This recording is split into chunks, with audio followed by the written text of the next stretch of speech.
दत्तात्रय ज्ञानदेव निघोट रणधुमाळी आता जर पहिलं तर शिवाजी दादा 15 वर्षाचा अनुभव आहे आणि विकास आणण्याचं त्यांचं कौशल्य चांगले आहे। तसं पहिलं तर आम्ही उद्धव बाळासाहेब ठाकरे गटाचा कट्टर समर्थक आहे मी, पण एक विकास करणारा माणूस कोणतं शिवाजीराव आढळराव पाटील आणि त्यांच्याशिवाय आम्हाला करमत नाही। पण आता काय झालं ते गेले दुसऱ्या पक्षात, पण शेवटी त्यांच्या मागेच आम्ही आहोत। तुम्हाला असं वाटतंय की त्यांनी जो राष्ट्रवादी पक्षाचं त्यांनी हे केलेलं आहे त्याबद्दल तुम्ही काय सांगता? काय नाही, आता त्याला उमेदवारी तशी उद्धव बाळासाहेब ठाकरे गटाकडून भेटली नसती, पर्याय त्यांना राष्ट्रवादीशिवाय पर्याय नव्हता म्हणून ते गेले। आता लोकांना नाही समजू या गोष्टी, पण लोकांनी समजून घ्याय पाहिजे बाबा आता कसं युती शरद पवार साहेब आणि उद्धव साहेब, तर शरद पवार गटाचा माणूस आहे कोण अमोल कोल्हे, त्याला उमेदवारी भेटायची, दादाला भेटली म्हणून दादाने राष्ट्रवादीमध्ये प्रवेश केला।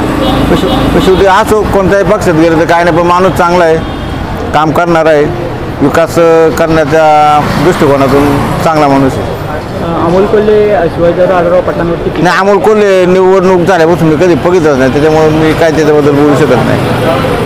दादा एक आपला जवळचा माणूस आहे म्हणून बा दादा जे दादांनी जे प्रश्न मार्गी लावले त्याची काही तुम्हाला माहिती आहेत का? हे आता आमच्या निवडवाडीमध्ये ना सभा मंडप, कुठं गाठाचं काम आणि आता हात केला तरी हात करणारा माणूस आहे, नेहमी दिसणारा माणूस आहे, तर कधी पण टायमाला तो उपस्थित राहू शकतो, टायमाला काम करू शकतो आपलं, ते तुम्ही दादा। या निवडणुकीत वळसे पाटील आणि आढळराव पाटील यांच्या ताकदीचं दर्शन दिसेल। विकास गंगा दोघांच्या दोन्ही पण नेते असे त्या विकासाचं त्यांच्याकडे जास्त आहे म्हणून त्या विकासामागं पडलं पाहिजे।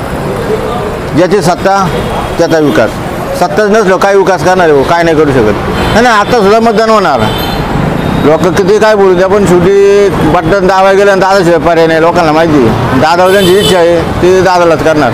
कतारीची व्याख्या लोकांना समजली नाही हो, तिकीट भेटत तर वाव कशात आहे, राजकारणाशिवाय वाव नाही, राजकारणाशिवाय विकास करता येत नाही, असं कोणी वैयक्तिक पैसे खर्च करू शकतो का? नाही, त्याच्यामुळे राजकारणामध्ये असं चालू शकतं, राजकारण टिकावं होतं। दादाचा विकास दिसतो, कोल्हे साहेबांचा काही दिसला नाही।